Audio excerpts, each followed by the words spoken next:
I'm Eddie O'Keefe from Chateau Travers Winery, and I make wine in northern Michigan. In many respects, my father starting the winery up here is kind of like the movie Field of Dreams. It was doubted by everybody, but his belief was just build it and they will come. And in 1974, after researching and all the work that he did, he packed us up basically in a wood-sided station wagon and moved us from the suburbs of Detroit to start a winery in northern Michigan where none existed.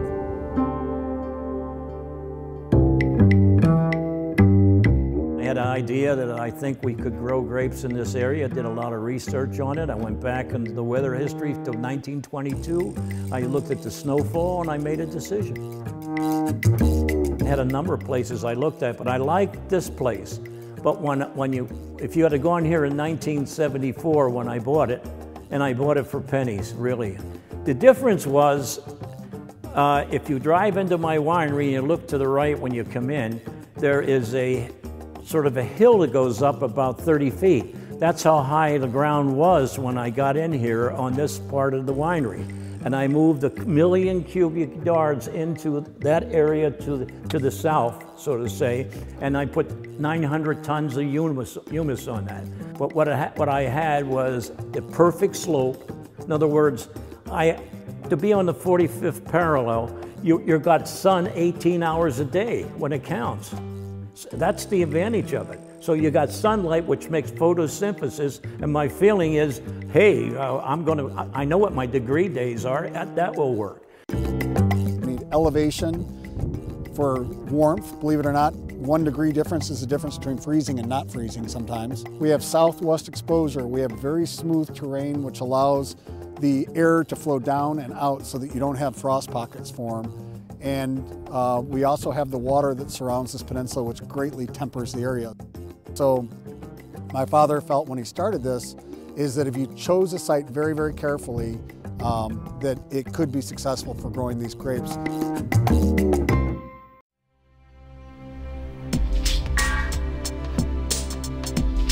We harvest the grapes generally in the month of October, as late as early November, and then we allow the vines to go completely dormant. The leaves will shed, and then we'll get out there as early as late November, early December and start pruning. And we will prune the vines back, and then in the spring we will do the very final pruning and tying them and getting them ready for the season once again before all the buds break and start to develop into grapes and start the cycle again.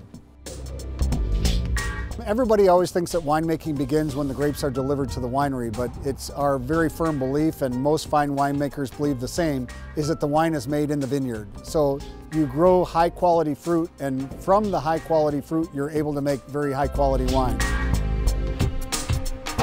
You know, our winery is the oldest winery in the region, commercial winery in the region, and we're 42 years old. And when my father started this vineyard up here, it's not that he just wanted to plant grapes and make wine. He wanted to make grapes, grow grapes, and make wine that would compete against the best in the world. I picked Johannesburg Riesling, which that's where I bought it from, the cuttings and so forth.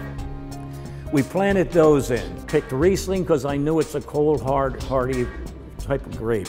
I picked Chardonnay, and it did well also. And then I picked, by mistake, I went over and looked at a guy's vineyard who was growing hybrids, and he had what I thought he spelt Merlot wrong, and it's Merlet. So I put in an acre, and I thought the worst place in the place was in the clay down below. It was the best place you ever could put Merlot, and we make world-shattering Merlot. There's a lot to it. I mean, you know, I always say beware of anybody that professes to be a wine expert, because if you are, you probably don't know what you're talking about.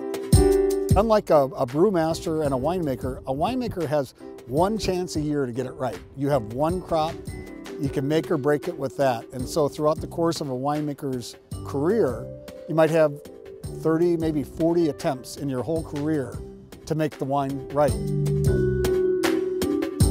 We are a farming operation at its core. We have a vineyard manager, and we have all the tractors and staffing and everybody that's involved with bringing the grapes to fruition.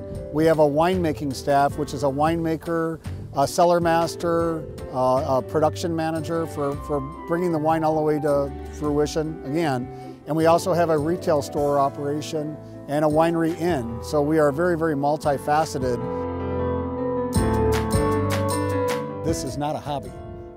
This is a real business, and although it provides a wonderful lifestyle and a great place to go to work, you really got to keep your nose to the grindstone and remember that this is a business.